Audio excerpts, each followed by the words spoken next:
오늘은 누가복음 4장, 8장 말씀을 가지고 같이 은혜를 나누고자 합니다.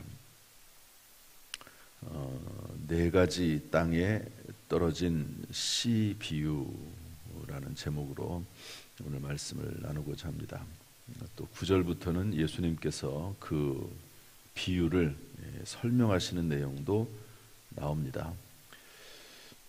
예수님께서 사람들이 몰려오니까 사람들에게 말씀을 선포하시는데 비유로 말씀하셨다고 되어 있습니다. 비유로. 그래서 비유로 이제 씨를 뿌리는 사람 이야기를 쭉 하지요. 씨를 뿌렸는데 길가와 바위와 가시떨기와 좋은 땅에 떨어졌다.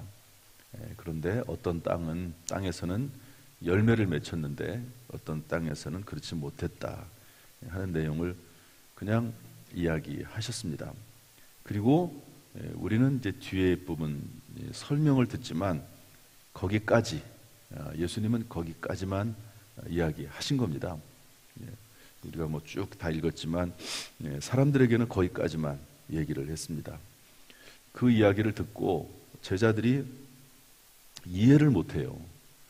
도대체 씨를 뿌려서 길가에 떨어졌는데 공중에 새들이 먹어버렸다.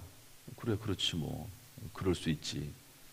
가시떨기에 떨어졌는데 자라나기는 했는데 기운을 막아서 열매를 잘 못 맺었어. 그래, 그럴 수 있지. 그런데 그래서 뭐 어쩌단 말이지? 그럴 수 있잖아요. 이게 무슨 말인지.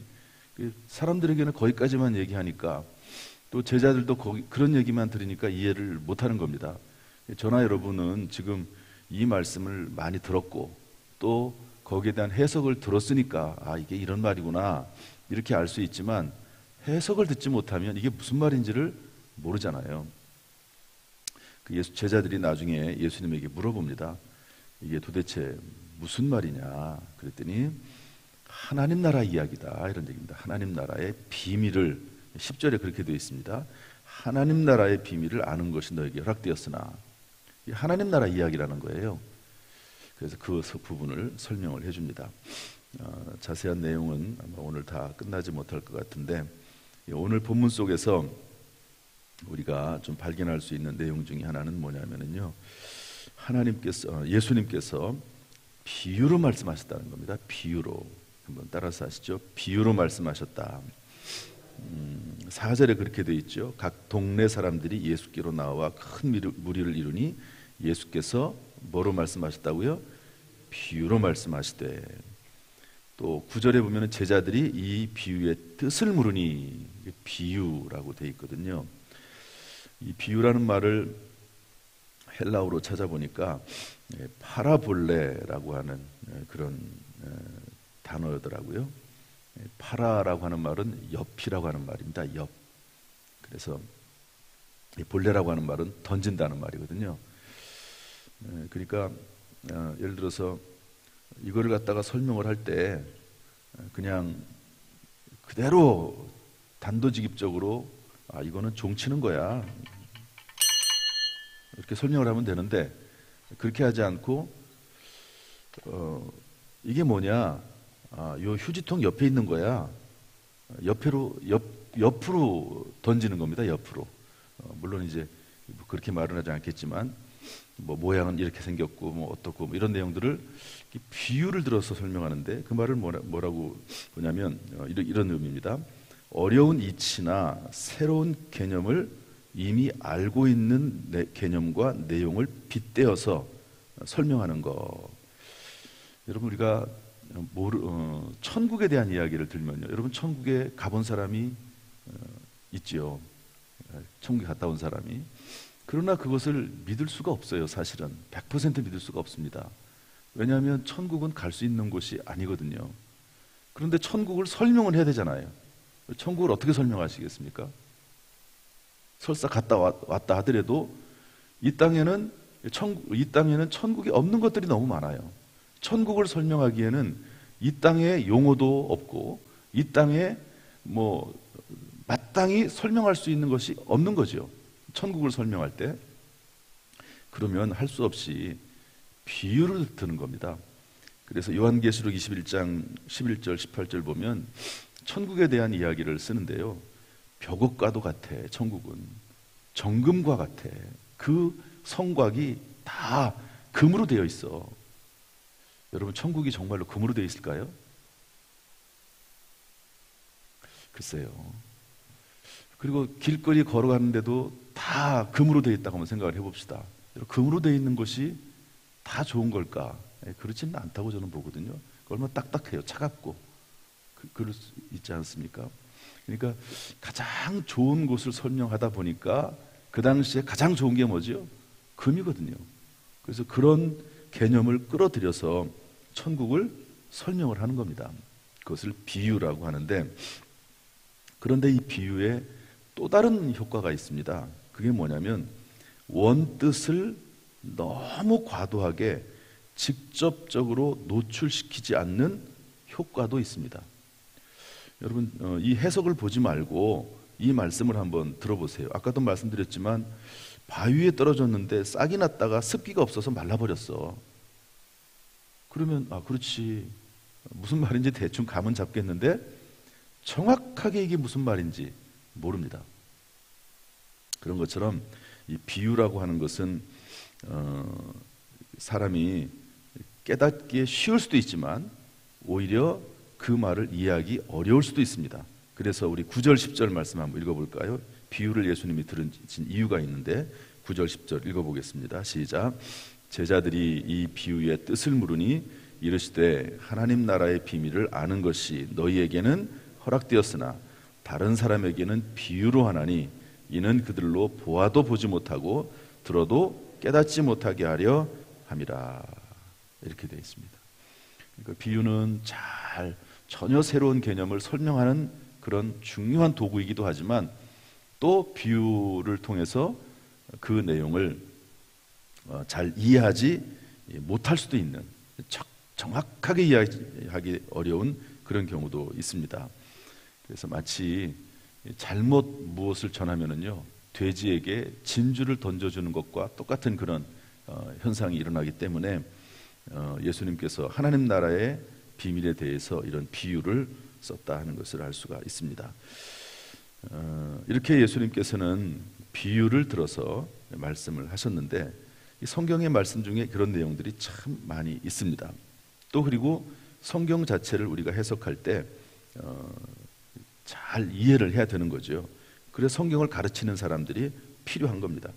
베드로후서 1장 20절 21절 말씀은 뭐라고 되어 있냐면, 그래서 성경에 있는 모든 예언의 말씀은 사사로이 풀 것이 아니다 이랬거든요. 한번 따라서 합시다. 사사로이 풀지 말라. 이단자들은 성경을 사사로이 풉니다.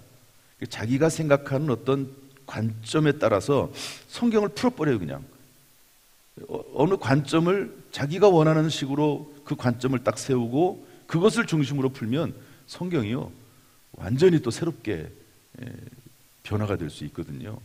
이단자들은 자기가 구세주라고 생각을 합니다. 그리고 그렇게 전파를 하거든요. 그러면 자기 자신을 중심으로 해서 성경을 다 풀어요. 그러면 또 그렇게 이렇게 때려 맞추고 또 그리고 그런 부분만 이렇게 끌어모아서 하다 보면은요 맞는 것 같아요. 그래가지고 이단자들이 생기게 되는 겁니다. 사사로이 성경을 푸는 거죠. 그렇게 하지 말아라. 또 디모데후서 3장 14절에는 뭐라고 되어 있냐면 너는 배우고 확신한 일에 거하라. 성경 말씀을 배워야 됩니다. 이 성경 말씀을. 그래야지 성경을 제대로 이해하는 거지 그냥 나 혼자 성경을 막 읽어가지고는 자칫 오해할 수도 있는 부분들이 많이 있습니다. 어쨌든 예수님께서요 성경 말씀을 이렇게 비유로 설명하시고 잘 이해를 해줬습니다. 오늘 한 가지만 더 보도록 하죠. 그런데 이 예수님의 비유의 말씀, 오늘 비유의 말씀 가운데 보면 여러 가지 밭의 이야기가 나오는데요. 씨가 동일하다는 겁니다. 씨, 떨어진 씨는 동일해요. 바위에 떨어졌든 길가에 떨어졌든 가시떨기에 떨어졌든 좋은 땅에 떨어졌든 씨, 이걸 나중에 예수님께서 하나님의 말씀이라고 해석을 했죠. 11절에 이 비유는 이러하니라 이 씨는 하나님의 말씀이요 이랬거든요. 씨는 동일해요. 문제는 뭐냐? 그 하나님의 말씀을 받는 마음밭과 주변 환경입니다. 하나님의 말씀이 떨어져요. 저도 마찬가지고 우리 모두도 마찬가지입니다. 이 시간에 듣는 하나님의 말씀, 같이 읽은 하나님의 말씀은 똑같아요. 그런데 그것을 어떻게 마음이 받아들이냐에 따라서 전혀 다른 결과가 나옵니다. 또 그리고 그 마음밭은 괜찮아요. 마음밭은 예를 들어서 가시떨기에 떨어진 밭 같은 경우는 마음밭은 좋거든요. 그러니까 말씀이 딱 떨어졌을 때 뿌리가 정착을 하고 그리고 이제 싹이 나거든요. 그런데 뭐가 문제냐면 주변 환경이 문제예요. 가시떨기가 주변에 있어가지고 성경은 뭐라고 해석을 합니까? 이생의 염려, 재물과 향락. 희생에 대한 염려, 근심 걱정이 많아요. 또 재물 때문에 재물에 막 끌려가가지고 거기에 온통 정신이 쏟아져 있습니다.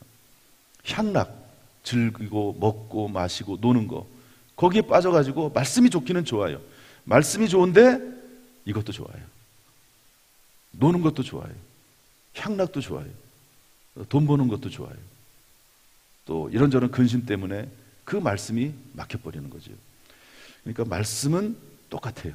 말씀은. 그런데 그 마음밭과 그리고 주변 환경이 문제가 되는 것이죠. 이 이야기는 설명이 오늘 안 될 것 같고요. 씨는 동일한데 참고로 하나님의 말씀이 떨어졌을 때 이런 결과가 나오는데 다른 씨를 심어도 열매를 맺습니다. 참고적으로 다른 부분을 본다면 다른 열매를 맺습니다. 여러분 하나님의 말씀이 떨어지면 이제 싹이 나고 열매가 나서 좋은 30배, 60배, 100배를 거둘 수 있죠. 그러나 그렇지 못할 수도 있습니다. 가시떨기나 길가. 그런데 사탄 마귀가 우리에게 다른 씨를 심어줄 수 있습니다. 영생의 씨, 예수 그리스도의 씨를 심으면 영생의 열매를 맺지만 멸망의 씨, 사탄 마귀가 심어주는 씨를 사탄 마귀가 그런 씨를 심었을 때 그것을 받아들이면 멸망의 열매를 맺는 것이죠. 사탄 마귀는 끊임없이 육신의 정욕, 안목의 정욕, 이생의 자랑 이런 씨를 심습니다. 그리고 에덴 동산에서 사탄 마귀는 하와에게 선악과를 바라보게 하면서 이것을 먹으면 눈이 밝아져서 하나님처럼 되겠다 거짓말을 하고 바라봤더니 믿음직스럽고 먹음직하고 보암직하고 지혜롭게 할 만큼 탐스럽다고 했거든요. 참 먹음직스러운데 그것을 먹으면 멸망입니다. 멸망의 씨를 사탄은 심은 거예요. 사실은 씨를 심었는데 그걸 받아들였습니다. 가룟유다도 마찬가지죠. 사탄 마귀가 예수님을 팔려고 하는 사탄 마귀의 생각 씨를 심은 거거든요. 그런데 그것을 받아 먹었어요. 그냥 마음속에 품고 있다가 그것을 꿀꺽 삼켰어요. 여러분 생각으로 품고 있는 거하고 또 꿀꺽 삼키는 건 다르거든요. 그러니까 꿀꺽 삼켜버렸을 때 사탄이 그 속에 들어갔다고 성경은 기록을 하고 있습니다. 그래서 씨는 물론 말씀이지만 여러분 또 다른 면에서 볼 때 다른 씨도 있음을 알 수가 있습니다. 바라기는 사탄이 심어놓은 다른 씨 이런 것들을 잘 분별할 수 있는 그런 마음이 그런 영이 우리 가운데 있기를 주님의 이름으로 축복합니다. 사탄이 심어놓은 씨를 단호하게 거절하고 하나님의 말씀으로 돌아올 수 있기를 하나님이 그런 은혜 베풀어 주시기를 주님의 이름으로 축복합니다. 또 한 면에 있어서 씨가 나에게 뿌려지는 것도 있지만 이런 면도 있습니다. 씨에 관련해서 몇 가지 좀 살펴보는 겁니다. 그 결과는 다음 시간에 살펴보고요. 내가 심는 씨도 있습니다. 나에게 심겨주는 씨도 있지만 내가 심는 씨도 있어요. 그러지 않습니까? 이제 우리가 예수 믿고 구원받아서 나름대로 이제 신앙이 성장해 가면서 살아가고 있지 않습니까? 신앙생활 하는데 그때부터는 또 내가 심는 씨도 있어요. 이제는 내가 어떤 씨를 심느냐에 따라서 그 열매가 우리에게 맺혀지게 되거든요. 성경은 이렇게 말씀합니다. 거룩하고 선한 것을 심어라. 그리고 눈물로 씨를 뿌려라. 그러면 반드시 거둔다. 시편 126편 5절 6절 보면 눈물로 씨를 뿌리러 나가는 자는 기쁨으로 거두리로다. 반드시 눈물로 씨를 뿌리는 자는 반드시 기쁨으로 그 단을 거두게 될 것이라고 말씀하고 있습니다. 히브리서 11장 6절은 믿음이 없이는 하나님을 기쁘시게 하지 못하나니 하나님께 나아가는 자는 반드시 그가 계신 것과 또한 그가 자기를 찾는 자들에게 상 주시는 이심을 믿어야 할지니라. 그래서 여러분, 하나님 안에서 선한 것, 거룩한 것을 심으면 반드시 거룩한 싹이 나고 열매를 맺히고 하나님의 상급이 임하게 될 줄로 믿습니다. 오늘 이 새벽에 우리가 주의 전에 나와서 기도하지 않습니까? 다 씨를 심는 겁니다. 씨를 심는 거예요. 기도의 씨를 심고 찬송의 씨를 심고 말씀의 씨를 내 속에 심고, 그런 씨를 심는 작업인데 끊임없이 거룩한 씨를 심어서 거룩한 열매를 우리의 시대에, 또한 우리의 후대에, 또 세상 사람들에게 그 씨를 전달하고 뿌리고 열매 맺는 저와 여러분 될 수 있기를 주님의 이름으로 축복합니다. 오늘도 주 안에서 승리하는 하루가 되기를 주님의 이름으로 축원합니다. 기도하겠습니다. 하나님 아버지, 우리에게 하나님의 말씀을 들을 수 있는 귀를 열어주시고 또 하나님의 말씀이 떨어지는 자리에 갈 수 있도록 늘 우리의 발걸음을 인도하여 주옵소서. 하나님의 말씀이 떨어질 때 아멘으로 받아들이게 하시고 인내로 결실할 수 있도록 은혜 베풀어 주옵소서. 오늘도 이 새벽에 나와서 하나님의 말씀을 듣습니다. 기도합니다. 하나님의 말씀을 내 가슴에 뿌리고 또한 우리도 씨를 기도로 심고 찬송으로 심습니다. 거룩하고 복되고 아름다운 열매가 풍성히 맺히도록 은혜를 더하여 주옵소서. 나라 민족을 위해서, 교회를 위해서, 가정을 위해서, 자녀들을 위해서, 자신을 위해서 기도의 씨를 뿌릴 때마다 하나님께서 아름답고 거룩하고 튼튼한 열매들이 맺히도록 도와주시기를 원하오며 예수님의 이름으로 축복하며 기도하옵나이다. 아멘.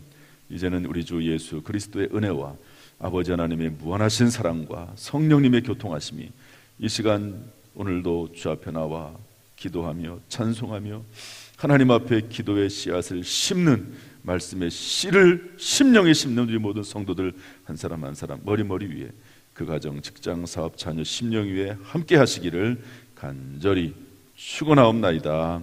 아멘.